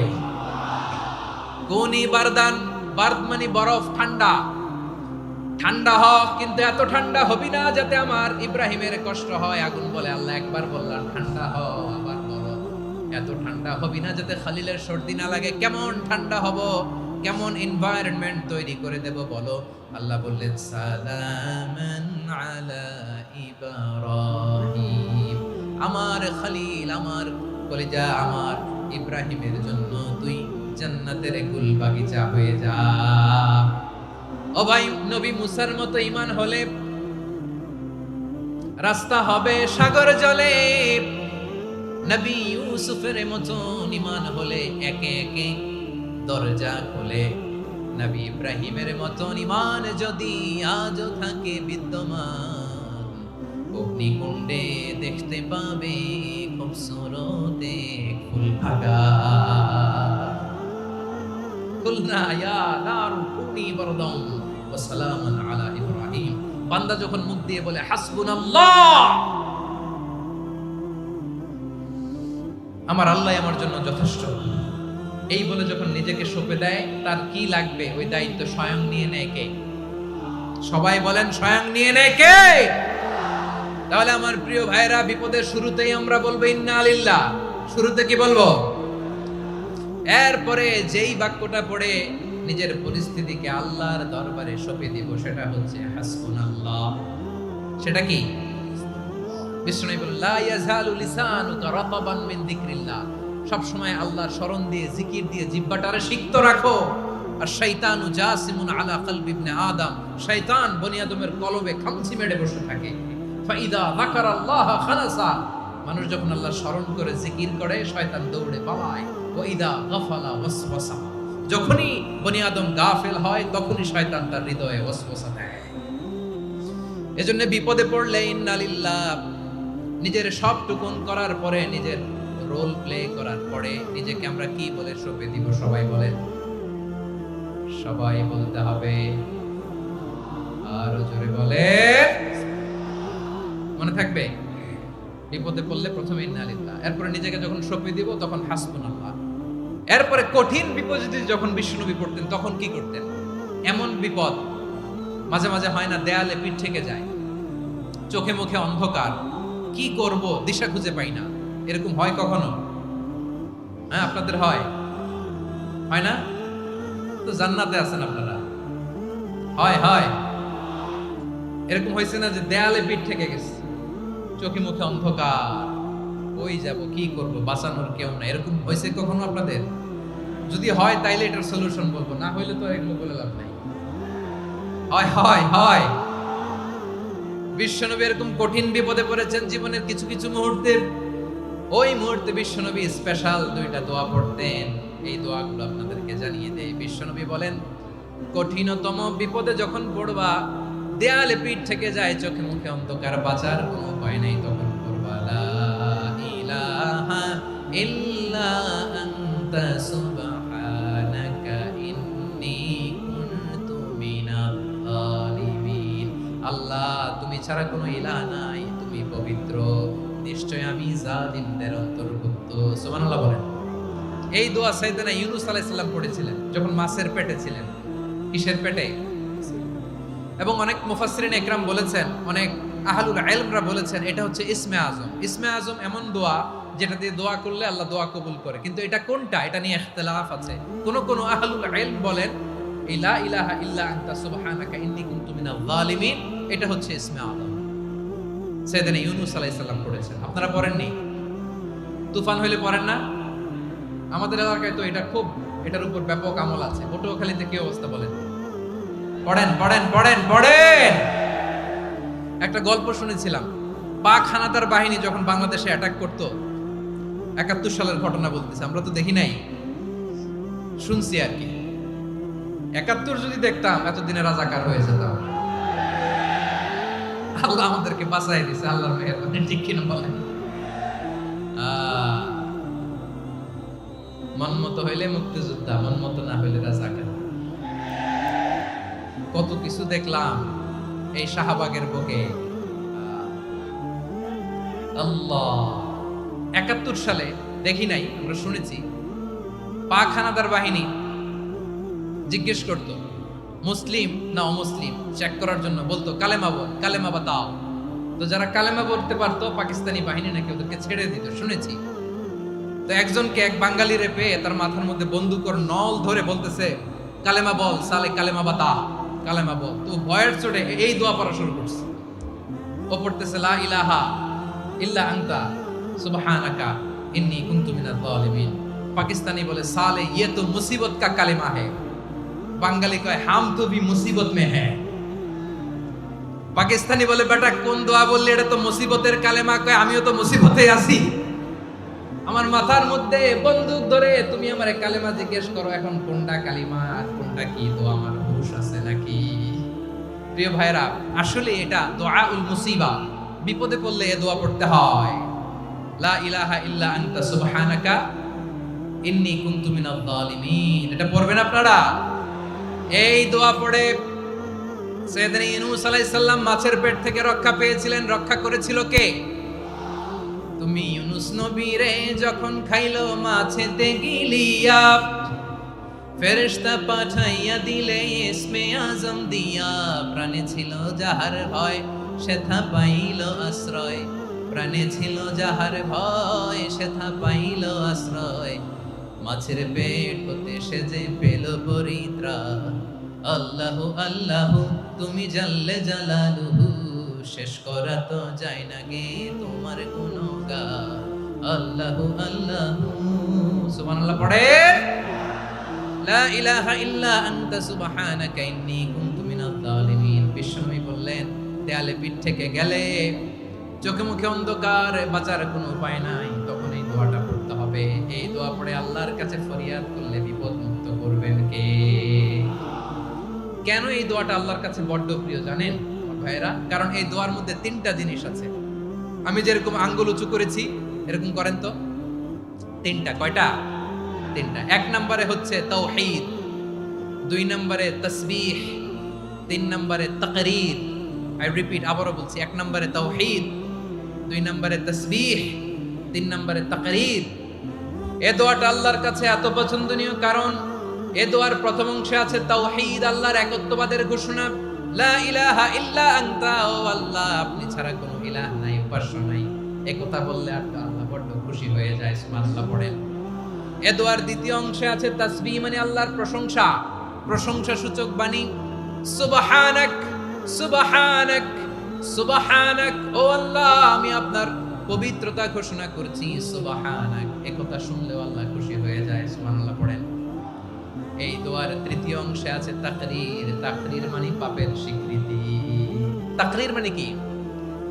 তাকরীর মানে পাপের স্বীকৃতি। এই দোয়ার তৃতীয় অংশে আছে ইন্নী কুনতু মিনাজ জালিমিন, ও আল্লাহ আমি জালিমদের অন্তর্ভুক্ত। আল্লাহ আল্লাহ আমি জালেম, আল্লাহ আমি ভুল করেছি, অন্যায় করেছি, আল্লাহ আমি জালেমদের অন্তর্ভুক্ত। এই পাপের স্বীকৃতি, অ্যাকনলেজমেন্ট আল্লাহ বড় পছন্দ করে। যখন আল্লাহর কাছে আপনি ছোট হবেন, ছোট হতে হতে যত ছোট হবেন, ওই দৃশ্যটা দেখতে আল্লাহ বড় পছন্দ করে। সুবহানাল্লাহ বলেন। তিন নম্বর অংশ ইন্নী কুনতু মিনাজ জালিমিন, আল্লাহ আমি জালেমদের অন্তর্ভুক্ত। সাইয়েদনা আদম আলাইহিস সালাম ভুল করে যখন নিষিদ্ধ গাছের ফুল খেয়ে ফেললেন, ফল খেয়ে ফেললেন, আল্লাহ বললেন আদম ক্ষমা পেতে চাইলে তুমি আর হাওয়া মিলে স্বীকৃতি দাও, পাপের স্বীকৃতি আর পড়ো। রব্বানা যালামনা আনফুসানা ওয়া ইল্লাম তাগফির লানা ওয়া তারহামনা লানাকুনান্না মিনাল খাসিরিন। ও আল্লাহ আমি আদম আর হাওয়া যালামনা আনফুসানা, আমরা আমাদের নফসের উপর বড় জুলুম করেছি। আল্লাহ ওয়া ইল্লাম তাগফির লানা ওয়া তারহামনা, আপনি যদি ক্ষমা না করেন, আপনি যদি দয়া পরবশ না হন, আপনি যদি রহম না করেন, আমরা তো ক্ষতিগ্রস্তদের মধ্যে শামিল হয়ে যাব। এই দোয়া করার সাথে সাথে সাইয়েদনা আদম আর হাওয়া আলাইহিস সালামকে ক্ষমা করে দিলেন কে? তাহলে এই দোয়ার তিন নম্বর অংশ তাকরীর, এটা আল্লাহ বড় পছন্দ করে। আমার কলিজার টুকরা ভাইয়েরা, গুনাহ করে শিকার যেতে হবে, এটা আল্লাহ ভালোবাসেন। সাইয়েদনা আবু বকর রাদিয়াল্লাহু তাআলা আনহু বিষ্ণু ইসলামকে বললেন, ইয়া রাসূলুল্লাহ আল্লিমনি দুআআন আদউ বিহি ফি সালাতি, নবী হে আপনি আমার এমন একটা স্পেশাল দোয়া শিখায়া দেন যে দোয়াটা আমি নামাজে পড়ব। নবী বললেন, তাহলে তুমি পড়ো আল্লাহুম্মা ইন্নী যালামতু নাফসি যুলমান কাসীরান ওয়া লা ইয়াগফিরুয যুনুবা ইল্লা আনতা ফাগফিরলি মাগফিরাতাম মিন ইনদিকা ওয়ারহামনি ইন্নাকা আনতাল গফুরুর রহিম। সুবহানাল্লাহ। সালাম ফেরানোর আগে পড়েন, কথা কয় না, পড়েন পড়েন। ও আবু বকর, নামাজে যদি দোয়া করতে মনে চায় এই দোয়াটা পড়বা, আল্লাহুম্মা ইন্নী যালামতু নাফসি, আল্লাহ জুলুম করেছি আমার নফসের উপর, যুলমান কাসীরা, অনেক জুলুম। ওয়ালা ইয়াগফিরুয যুনুবা ইল্লা আনতা, আপনি ছাড়া এই জুনুব, এই পাপ ক্ষমা করার দ্বিতীয় কোনো রব নাই। আছে? আল্লাহ ছাড়া আমাদের গুনাহ আর কে কে ক্ষমা করতে পারে বলেন তো? কে পারে? কে? এজন্য আল্লাহরে বলবেন, আল্লাহ আমি ছাড়া তোমার গোলামের অভাব নাই। ও আমার রব, আমি ছাড়া এই জমিনের বুকে তোমার গোলামের অভাব নাই, কিন্তু তুমি ছাড়া তো আমার দ্বিতীয় কোনো রব নাই। পারবেন বলতে? পারবেন? চোখের পানি ছেড়ে আল্লাহরে বলবেন, আল্লাহ তুমি আমার রব, তুমি আমার সব। আল্লাহরে বলেন, আল্লাহ তুমি আমার রব, তুমি আমার সব। আল্লাহ আমি ছাড়া এই জমিনে তোমার গোলামের অভাব নাই, তুমি ছাড়া আমার দ্বিতীয় কোনো রব নাই। এ কথা বলে চোখের পানি ছেড়ে আল্লাহরে স্বীকৃতি দেন, আল্লাহ আমি পাপী। আল্লাহ এই জমিনে আমার চেয়ে বড় পাপী আর কেউ নাই। ওযু করে সিজদায় লুটিয়ে পড়ে চোখের পানি ছেড়ে আল্লাহরে পাপের স্বীকৃতি দেন, আল্লাহ এমন কোন জুলুম নাই, গুনাহ নাই আমি করি নাই, সগীরা কবিরা, জেনে না জেনে, ইচ্ছায় অনিচ্ছায়, শিরকি বেদাতি সব গুনাহ করেছি। আল্লাহ আকাশের নিচে জমিনের উপরে আমার চেয়ে বড় গুনাহগার আর কেউ নাই। চোখের পানি ছেড়ে আল্লাহরে বলেন, আল্লাহ আমি ছাড়া তোমার গোলামের অভাব নাই, তুমি ছাড়া আমার দ্বিতীয় কোনো রব নাই, তুমি ছাড়া তো কেউ আমার গুনাহ ক্ষমা করার নাই, তুমি আমার রব, তুমি আমার সব। বলতে পারবেন? এই তাকরীর আমার পটুয়াখালীর ভাই, এই স্বীকৃতিটা দেখতে আল্লাহ বড় ভালোবাসে, কারণ আমরা সবাই গুনাহগার। আমরা সবাই কি? বিশ্বনবী বলেন, কুল্লুকুম খাত্তাউন, আ বানি আদম, তোমরা সবাই পাপী। সবাই কি? সবাই পাপী। আমরা সবাই পাপী। আপন পাপের বাটখারা দিয়ে অন্যের পাপ মাপি। আমরা যে পাপী এটা ভাবতে মনে চায় না কারণ, খালি অন্যের পাপ দেখি আমরা, এটা ভুল। ওর এই পাপ, ও পাপী, ও জালেম, ও জাহান্নামী, এরকম একটা টেন্ডেন্সি। আমার যে কি হালাত এটার খেয়াল নাই। খেয়াল করতে হবে যে আমি সবচেয়ে বড় পাপী, ঠিক কিনা বলেন? পাপ করি নাই এমন কেউ আছি? হ্যাঁ আছি। কেউ না জানলেও জানে কি আমার পাপের ঘটনা? পৃথিবী না জানুক আমি তো জানি, আমি কি পাপ করেছি। ও আমার কলিজার টুকরা ভাইয়েরা, মাথাটাকে নিচু করে জীবনের সব গুনার ফিরিস্তিগুলো একটা একটা করে স্বীকার করে আল্লাহরে বলেন, আল্লাহ আমি পাপী। আল্লাহ আমার চেয়ে বড় পাপী এই দুনিয়াতে কেউ নাই। আকাশের নিচে জমিনের উপরে আমার চেয়ে বড় পাপী কেউ নাই। একটা একটা করে আল্লাহ স্বীকার করি আমি পাপী। সব পাপের স্বীকৃতি দিলাম। পৃথিবী না জানুক আমি তো জানি, আমি কি পাপ করেছি। হায় আমার পাপের করলে বিচার, বাঁচার আমার নাই উপায়। দয়াময় তুমি মাফ করো আমায়, মাফ করো। আল্লাহ তাআলা যদি দয়া করে আমাদেরকে মাফ না করে, আমাদের বাঁচার কোনো উপায় নাই। আপনি কি ভেবেছেন আপনার নামাজ দিয়ে আপনি জান্নাতে যাবেন? আপনি তাহাজ্জুদ গুজার, সেজদা দিতে দিতে কপালে দাগ ফেলেছেন, এটা আপনারা জান্নাতে নেবে না। আপনি এলাকার সবচেয়ে বড় হাতেম তাই দানশীল, এই দানের ভরসায় বসে আছেন। কুশ্চিন কালো আমাদের নামাজ, আমাদের রোজা, আমাদের ইবাদত, এগুলোকে মিজানের পাল্লায় উঠালে কোনো ওজনই হবে না। তবে আমাদের একটা কৌশল জানা আছে, আমরা আল্লাহর রহমতের ভিখারি। আমরা সেদিন আগেই গুনার স্বীকৃতি দিয়ে দেব। আমরা বলবো, আল্লাহ তুমি প্রশ্ন করার আগে তোমার একটা কথা বলি, আমারে কিছু জিজ্ঞেস করো না, আমি সব করেছি। এমন কোন পাপ নাই যে পাপ আমারে দিয়ে হয় নাই। তোমার রহমত দিয়ে তুমি জান্নাতে পাঠাবা, তোমার দয়ায় জান্নাতে যেতে চাই, আমল দিয়ে না। পারবেন বলতে? কিয়ামতের দিন আমরা বলবো, আল্লাহ আমার আমল দিয়ে জান্নাত চাই না, আমি তোমার দয়া দিয়ে জান্নাত চাই। তোমার দয়া ছাড়া আমার কোনো উপায় নাই। কারণ আল্লাহ যদি বিচার করে বাঁচার কারো উপায় নাই। আল্লাহ যদি বলে ফেলেন তুই এটা করলি কেন, ওখানে গেলি কেন? কোরআনে 1000 বার নিষেধ করলাম, তারপরেও এই পাপে জড়ালি কেন? এরকম প্রশ্ন ছুড়ে দিলে আমার উত্তর আছে? বাঁচার কোনো উপায় আছে? রোজ হাসরে হে আল্লাহ আমার করুণা বিচার, আল্লাহ করুণা বিচার, বিচার চাহি না তব দয়া চাই, এ গুনাহগার করুণা বিচার। আপনার আমল দিয়ে জান্নাতে যাবেন? কি দিয়ে যাবেন? আল্লাহর দয়া দিয়ে। আল্লাহর রহম আর দয়া ছাড়া কেউ জান্নাতের চেহারাও দেখতে পাবে না। আমার প্রিয় ভাইয়েরা, এই দোয়া আল্লাহর কাছে পছন্দনীয় হওয়ার কারণ তিনটা। দোয়ার প্রথম অংশে আছে তাওহীদ, আল্লাহর একত্ববাদের ঘোষণা। এই দোয়ার দ্বিতীয় অংশ আছে তাসবিহ, আল্লাহর প্রশংসা সূচক বাণী। এই দোয়ার 3 নাম্বার অংশ পাপের স্বীকৃতি।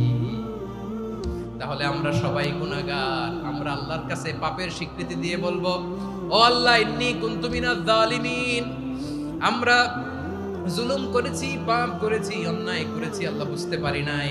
শয়তানের ওয়াসওয়াসায় পড়ে, বন্ধুর পাল্লায় পড়ে, নফসের খায়েশ মিটাতে যে আল্লাহ করে ফেলেছি। তুমি গুনাহ না মাফ না করলে আমাদের গুনাহ মাফ করার দ্বিতীয় কেউ নাই। ঠিক কিনা বলেন? এভাবে অনুতপ্ত হয়ে যদি আল্লাহর কাছে দোয়া করেন, দেয়ালে পিঠ থেকে গেছে, কোনো রাস্তা নাই বের হওয়ার, ওই মুহূর্তেও আপনাকে বিপদ থেকে উদ্ধার করবে কে? বিশ্বনবী চরম বিপদে পড়লে দুটা দোয়া পড়তেন। প্রথম হলো এটা, লা ইলাহা ইল্লা আনতা সুবহানাকা ইন্নী কুনতু মিনাজ জালিমিন। এই দোয়াটা আমরা বেশি বেশি পড়ব। রাজি আছেন? সবাই আওয়াজ করে পড়ুন ইনশাআল্লাহ। আমার প্রিয় ভাইয়েরা, বিপদে পড়লে বিশ্বনবী আরো একটা দোয়া পড়তেন, লা ইলাহা ইল্লাল্লাহুল আযীমুল হালিম, লা ইলাহা ইল্লাল্লাহু রাব্বুল আরশিল আযীম, লা ইলাহা ইল্লাল্লাহু রাব্বুস সামাওয়াতি ওয়াল আরদি ওয়া রাব্বুল আরশিল কারীম। এই যে বললাম, রেকর্ড হয়ে গেছে। এখন তো আর ইনস্ট্যান্ট মুখস্থ না হলো, পরে মুখস্থ করে নেবেন। আল্লাহ ছাড়া কোনো উপাস্য নাই, তিনি সুমহান, মহা সহিষ্ণু। আল্লাহ ছাড়া কোনো উপাস্য নাই, তিনি সুমহান, আরশের অধিপতি। আল্লাহ ছাড়া কোনো উপাস্য নাই, তিনি আকাশের মালিক, জমিনের মালিক, তিনি সুবিশাল, আরশের অধিপতি। সুবহানাল্লাহ পড়েন। এই দোয়াটা কেউ যদি পড়ে যদি এর ওসিলা করে দোয়া করে, তাকে বিপদ থেকে মুক্তি দেয় কে? মনে থাকবে আপনাদের? তাহলে বিপদের প্রথম ধাক্কায় কি যেন পড়তে হয়? ইন্না লিল্লাহ। তারপরে কি বলে আল্লাহর কাছে নিজেকে সঁপে দিতে হয়? দেয়ালে পিঠ থেকে গেলে লা ইলাহা ইল্লা আনতা সুবহানাকা ইন্নী কুনতু মিনাজ জালিমিন। দুই নাম্বার হচ্ছে লা ইলাহা ইল্লাল্লাহুল আযীমুল হালিম, লা ইলাহা ইল্লাল্লাহু রাব্বুল আরশিল আযীম, লা ইলাহা ইল্লাল্লাহু রাব্বুস সামাওয়াতি ওয়াল আরদি ওয়া রাব্বুল আরশিল কারীম। মনে থাকবে? ইনশাআল্লাহ বলেন সবাই, আওয়াজ করে সবাই ইনশাআল্লাহ।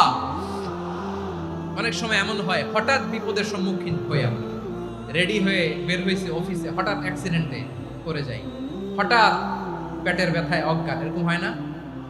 আপনাদের হয় না? বিষ্ণু ইসলাম বলেন, আকস্মিক দুর্ঘটনার বিপদ থেকে যদি কেউ বাঁচতে চায়, সকাল সন্ধ্যা যেন প্রত্যেকে এই দোয়াটা পড়ে। সকালে যদি 3 বার পড়ে, সন্ধ্যা পর্যন্ত হঠাৎ বিপদ থেকে সে রক্ষা পাবে। To be protected from sudden calamity, sudden disaster, sudden calamity. হঠাৎ বিপদ, হঠাৎ ভয়ঙ্কর কোন আকস্মিক বিপদ থেকে আল্লাহ বাঁচায় দেবে। সকালে পড়লে সন্ধ্যা পর্যন্ত প্রোটেক্টেড, সন্ধ্যাবেলায় যদি 3 বার পরে সকাল পর্যন্ত প্রোটেক্টেড। সুবহানাল্লাহ পড়ে। দোয়াটা কি? দোয়াটা হচ্ছে বিসমিল্লাহিল্লাযী লা ইয়াদুররু মা ইসমিহি শাইউন ফিল আরদি ওয়ালা ফিস সামাই ওয়া হুয়াস সামিউল আলীম। ছোট না? অনেক ছোট, মুখস্থ করবেন। বিসমিল্লাহিল্লাযী লা ইয়াদুররু মা ইসমিহি শাইউন ফিল আরদি ওয়ালা ফিস সামা। ওই আল্লাহর নাম নিচ্ছি, যে আল্লাহর নামের বরকতে আকাশ জমিনের কোনো কিছু কারো কোনো ক্ষতি সাধন করতে পারে না। তিনি সর্বশ্রোতা, সর্বজ্ঞ। সুবহানাল্লাহ পড়ে। পড়বেন এই দোয়াটা, বিসমিল্লাহিল্লাযী লা ইয়াদুররু মা ইসমিহি শাইউন ফিল আরদি ওয়ালা ফিস সামাই ওয়া হুয়াস সামিউল আলীম। ফজরের পরে 3 বার, মাগরিবের পরে 3 বার যদি কেউ পড়ে, প্রোটেক্টেড। যে কোনো হঠাৎ বিপদ থেকে প্রোটেক্টেড। প্রোটেক্ট করেন কে? ওই আল্লাহর নাম নিচ্ছি যে আল্লাহর নামের ওসিলায় আকাশ জমিনের কোনো কিছু কোনো ক্ষতি করতে পারে না। সুবহানাল্লাহ পড়েন। আচ্ছা, এবার আমাদের জীবনে দুশ্চিন্তা আছে না নাই বলেন? Tension, hyper tension, anxiety, depression, চিন্তা টেনশন নাই এরকম কে কে আছে দেখি, হাত তোলেন। ওই যে হাত তুলছে এক আল্লাহর ওলি, ওই যে টেনশন নাই তোমার, মাশাআল্লাহ। ও না বুঝে তুলছে, জোকের চোটে, জোশের ঠেলায় ধাক্কায় তুলে ফেলছে। সবার জীবনে টেনশন আছে না নাই? এই দুশ্চিন্তা, পেরেশানি, মারাত্মক পেরেশানি থেকে মুক্তি পাওয়ার জন্য বিষ্ণু ইসলাম দুটো দোয়া পড়তেন। কয়টা? অনেকগুলো পড়তেন। স্পেশাল দুটো দোয়া আজকে আপনাদের শিখায়া যাব, শুনবেন না? কষ্ট হচ্ছে? সংক্ষিপ্ত মুনাজাত দিয়ে দেই। ওরে আল্লাহ, আমি তো 9:30 ক্রস করে ফেলছি মাসুদ ভাই, খেয়াল করে নেই। আরো কয়েক মিনিট, ঠিক আছে ঠিক আছে। পেরেশানিতে পড়লে, টেনশনে পড়লে এই দোয়াটা, প্রিয় ভাইরা, বিষ্ণু ইসলাম যখন খুব বিপদে পড়তেন, দুশ্চিন্তা ওনাকে ঘিরে ধরতো, উনি পড়তেন ইয়া হাইয়ু ইয়া কাইয়ুম বিরহমাতিকা আস্তাগীথ, ইয়া হাইয়ু ইয়া কাইয়ুম বিরহমাতিকা আস্তাগীথ, ইয়া হাইয়ু ইয়া কাইয়ুম, হে শাশ্বত অবিনশ্বর, হে চিরঞ্জীব, বিরহমাতিকা আস্তাগীথ, তোমার রহমতের উসিলায় তোমার কাছে ফরিয়াদ করি। এটা পড়তেন। আবার আরেক বর্ণনায় এসেছে ইয়া হাইয়ু ইয়া কাইয়ুম বিরহমাতিকা আস্তাগীথ আসলিহ লি শা'নি কুল্লাহু ওয়া লা তাকিলনি ইলা নাফসি তারফাতা আইন। আসলিহ লি শা'নি কুল্লাহ, আল্লাহ আমার সবকিছু আপনি সেটেল করে দেন। আমাদের সব ঝামেলা সেটেল করে দিতে পারে কে? আমরা তো সেটেলমেন্টের জন্য এসপি সাহেবের কাছে যাই, ডিসি সাহেবের কাছে যাই, অমুক ভাইয়ের কাছে যাই, তমুক ভাইয়ের কাছে যাই। এই দোয়া পড়লে আরশের উপর থেকে আপনার ম্যাটার সেটেল করে দিবে কে? তাহলে পড়বেন ইয়া হাইয়ু, হে চিরঞ্জীব। হাইয়ু মানে চিরঞ্জীব, যিনি চিরকাল বেঁচে থাকবেন, মরবেন না। আল্লাহ মরবেন? তার কোনো লয় আছে? ক্ষয় আছে? সূরা রহমানে আল্লাহ বললেন কুল্লু মান আলাইহা ফানি ওয়া ইয়াবকা ওয়াজহু রাব্বিকা যুল জালালি ওয়াল ইকরাম ফাবিআইয়ি আলাই রাব্বিকুমা তুকাযিবান। জমিনে যা আছে সব ফান, ভ্যানিশ হয়ে যাবে, নিশ্চিহ্ন হয়ে যাবে, শেষ হয়ে যাবে, সব বিলুপ্ত হয়ে যাবে, একজন ছাড়া। জোরে বলেন তিনি কে? ইয়া হাইয়ু। আমার সাথে আওয়াজ করে পড়েন ইয়া হাইয়ু ইয়া কাইয়ুম ইয়া হাইয়ু ইয়া কাইয়ুম বিরহমাতিকা আস্তাগীথ আসলিহ লি শা'নি কুল্লা ওয়া লা তাকিলনি ইলা নাফসি তারফাতা আইন। এভাবে দোয়া করলে আপনাকে বিপদ মুক্ত করবে কে? এই দোয়াটা কেন পছন্দ আল্লাহর কাছে? কারণ এখানে আল্লাহর দুইটা সুন্দর নাম আছে, গুণবাচক নাম, আল হাই, আল কাইয়ুম। এই দুটো নাম আছে এখানে। আবার এই দুইটা আয়াতুল কুরসির অংশ। আয়াতুল কুরসির শুরুতে এটা আছে না নাই? হ্যাঁ, আছে না নাই? 3 নাম্বার কারণ, এটা ইসমে আজম। কোন দোয়াটা ইসমে আজম? যে দোয়া ওসিলায় দোয়া করলে আল্লাহ দোয়া ফেরায় না। অনেকগুলো মত আছে, সবচেয়ে ভ্যালিড মত হচ্ছে এটা, ইয়া হাইয়ু ইয়া কাইয়ুম। এর ওসিলা দিয়ে দোয়া করলে দোয়া কবুল করে কে? 2 নম্বরে বিশ্বনবী মারাত্মক বিপদে পড়লে আরেকটা দোয়া পড়তেন, আল্লাহুম্মা ইন্নী আবদুক। আগে দোয়াটা পড়ি, শুনেন। আল্লাহুম্মা ইন্নী আবদুক ওয়া ইবনু আবদিক ওয়া ইবনু আমাতিক নাসিয়াতি বিয়াদিক মাদিন ফিয়া হুকমুক আদলুন ফিয়া কাদাউক আসআলুকা বিকুল্লি ইসমিন হুয়া লাক সাম্মাইতা বিহি নাফসাক আও আনজালতাহু ফি কিতাবিক আও আল্লামতাহু আহাদাম মিন খালকিক أو استأثرت به في علم الغيب عندك أن تجعل القرآن ربيع قلبي ونور صدري وجلاء حزني وذهاب همي। سبحان الله পড়েন। বিষ্ণু বলতেন আল্লাহুম্মা ইন্নী আবদুক, ও আল্লাহ আমি আপনার গোলাম, ওয়াবনু আবদিক, গোলামের ঘরের গোলাম, ওয়াবনু আমাতিক, বাদির ঘরের গোলাম। মানে আল্লাহ আমি আপনার গোলাম। আমার বাবা আব্দুল্লাহ ছিল আপনার গোলাম, আমার মা আমিনা ছিল আপনার বাদী। মানে আমরা গোলাম বংশের, সব গোলাম। নিজের এর চেয়ে আর ছোট করে আল্লাহর কাছে উপস্থাপন করা যায় আমার ভাইরা? কথা কি বুঝতেছেন? নিজেকে এর চাইতে ছোট, নগণ্য আর তুচ্ছ করে আল্লাহর সাথে প্রেজেন্ট করা যায়? বিশ্বনবী বললেন ও আল্লাহ আমি আপনার গোলাম, গোলামের ঘরের গোলাম, দাসীর ঘরের গোলাম, নাসিয়াতি বিয়াদিক, আমার মাথার চুলের ছুটি আপনার হাতের মুঠোয়। আপনি ডানে টান দিলে আমি ডানে যেতে বাধ্য, আপনি বাঁয়ে টান দিলে বাঁয়ে যেতে বাধ্য। সুবহানাল্লাহ বলেন। পিছনে দুই একজন ভাই দাঁড়ালেন কেন? হ্যাঁ, বসুন। জায়গা চেঞ্জ করতেছে, সেই দুপুর থেকে বসে আছে, আমি জানি। মাশাআল্লাহ, কেউ দুই একজন বেরিয়েছে, গ্যাপ পূরণ করতেছে। মাশাআল্লাহ, পড়েন সুবহানাল্লাহ, আলহামদুলিল্লাহ, লা ইলাহা ইল্লাল্লাহ, মুহাম্মাদুর রাসূলুল্লাহ সাল্লাল্লাহু আলাইহি ওয়াসাল্লাম। বিশ্বনবী বললেন, আল্লাহ আমার মাথার চুলের ঝুঁটি আপনার হাতের মুঠোয়। আচ্ছা, এইভাবে কাকে ধরা হয়? যে খুব ছোট, ঠিক কি না? নিজেকে কত ছোট করলেন বিশ্বনবী। ও আল্লাহ, আমার মাথার চুলের ঝুঁটি আপনার হাতের মুঠোয়, আপনি ডানে টানলে আমি ডানে যাব, বাঁয়ে টানলে বাঁয়ে যাব।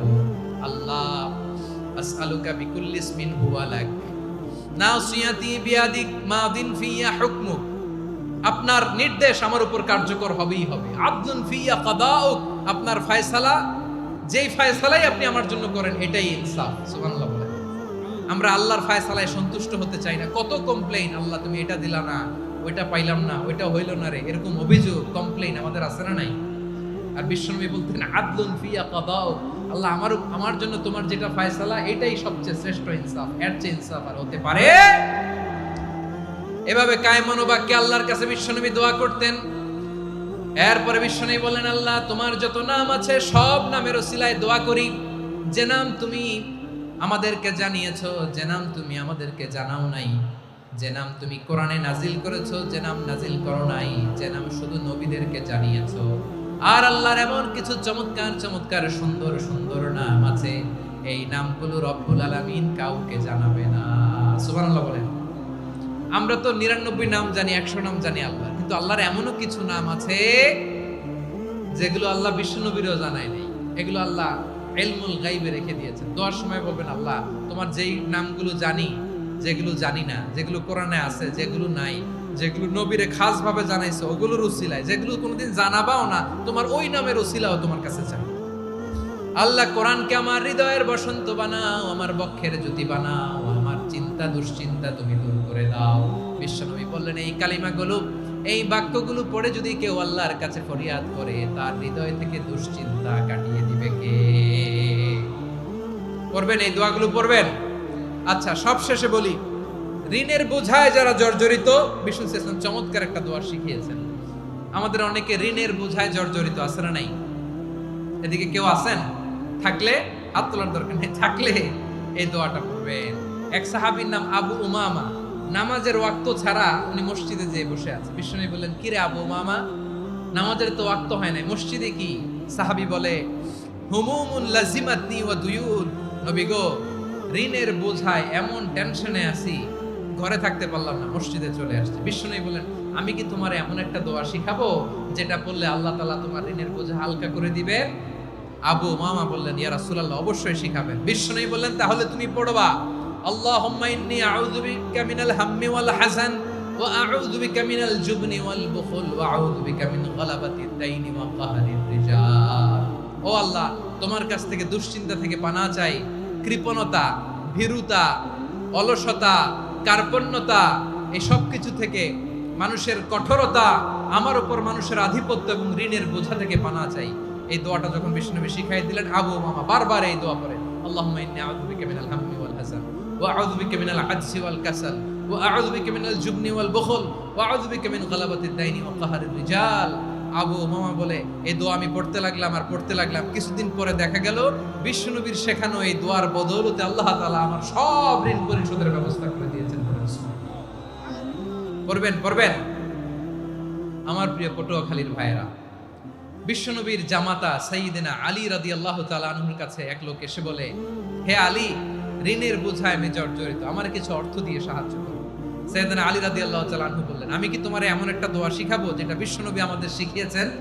এই দোয়া যদি তুমি পড়ো, লাউ কানা আলাইকা মিসলু জাবালিন কাবীরিন দাইনান আদাল্লাহু আনকা, পাহাড় পরিমাণে যদি ঋণের বোঝা হয়, আল্লাহ এটা পরিশোধের ব্যবস্থা করে দিবেন।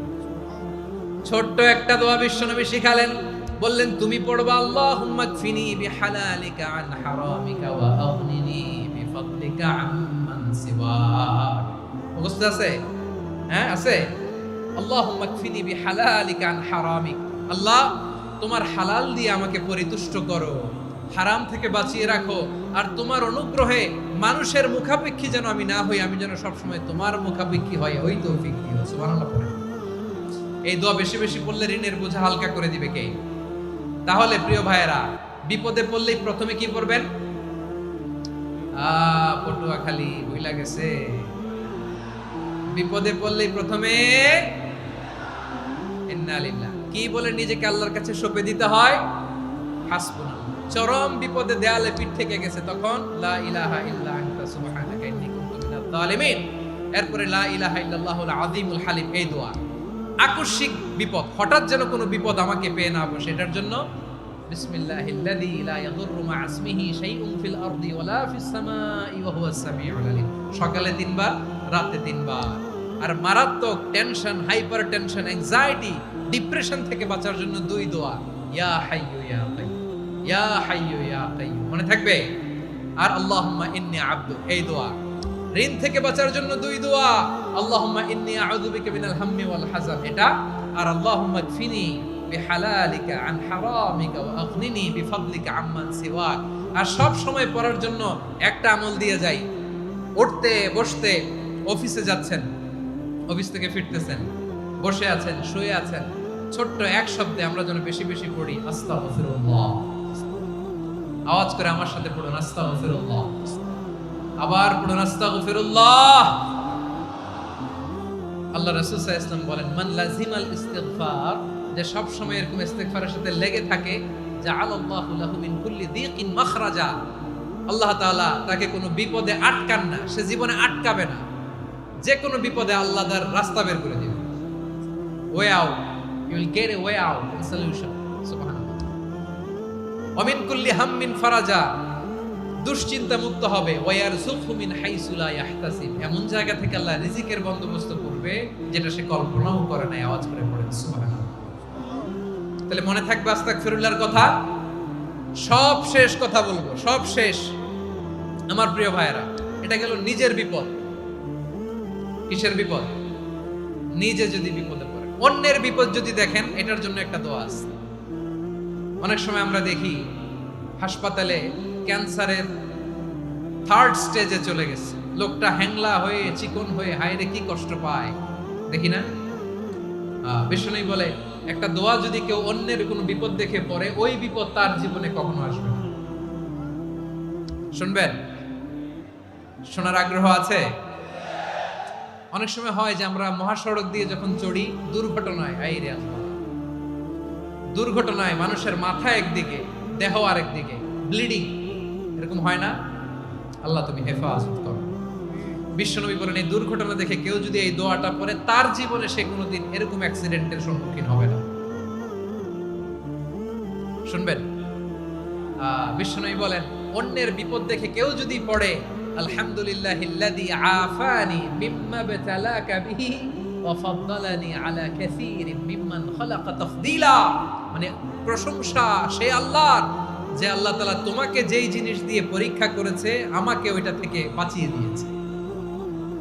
তোমাকে আল্লাহ যেই বিপদে ফেলেছে, আমাকে ওই বিপদ থেকে তিনি মুক্ত রেখেছে, আর তার অনেক সৃষ্টির উপর আমাকে তিনি প্রাধান্য দিয়েছে। সুবহানাল্লাহ পড়েন। যে কোনো বিপদ, কারো ক্যান্সার দেখে যদি এই দোয়াটা আপনি বিশ্বাসের সাথে পড়েন, জীবনে কোনোদিন ক্যান্সার রোগে আক্রান্ত হবে না। দুর্ঘটনা দেখে যদি পড়েন, ওই দুর্ঘটনা আপনাকে স্পর্শ করবে না। যে কোনো কারো বিপদ দেখে যদি কোনো বিশ্বাসী বান্দা এই দোয়া পড়ে, বিশ্বনবী বলেন, লাম ইউসিবহু যালিকাল বালা, ওই বিপদ তাকে আর ধরবে না। উফিয়া মিনহু মিন যালিকাল বালা কাইনাম মা কান, সে যতদিন হায়াত পাবে কোনোদিন ওই বিপদ তাকে স্পর্শ করবে না। এই দোয়াটা পড়তে রাজি আছেন আমার প্রিয় ভাইরা? তাহলে পুরো আলোচনার সেন্ট্রাল থিম হচ্ছে, আমাদের জীবনে বিপদ আসবে, কষ্ট আসবে, দুঃখ আসবে, কিন্তু বিপদে আপদে আমরা হাল ছেড়ে দিব না, হতাশ হব না। মুমিন হতাশ হয় না, নিরাশ হয় না, হাল ছেড়ে দেয় না। মুমিন ভরসা রাখে একজনের উপর। আওয়াজ করে বলুন, যিনি কে? বিপদে পড়লে আমাদেরকে উদ্ধার করে কে? আবার আমাদেরকে যদি কোনো নেয়ামত আল্লাহ দিতে চান, ওইটা কেড়ে নেওয়ার ক্ষমতা কারো আছে? তাহলে আমরা কানেক্টিভিটি বাড়াবো কার সাথে? আমাদের প্রার্থনার ফরিয়াদের হাত তুলবো কার কাছে? রাজি আছেন পটুয়াখালীর ভাইয়েরা? মনে থাকবে কথাগুলো? আল্লাহ তাআলা আমাদের সবাইকে কথাগুলো বোঝার ও আমল করার তৌফিক দান করুন।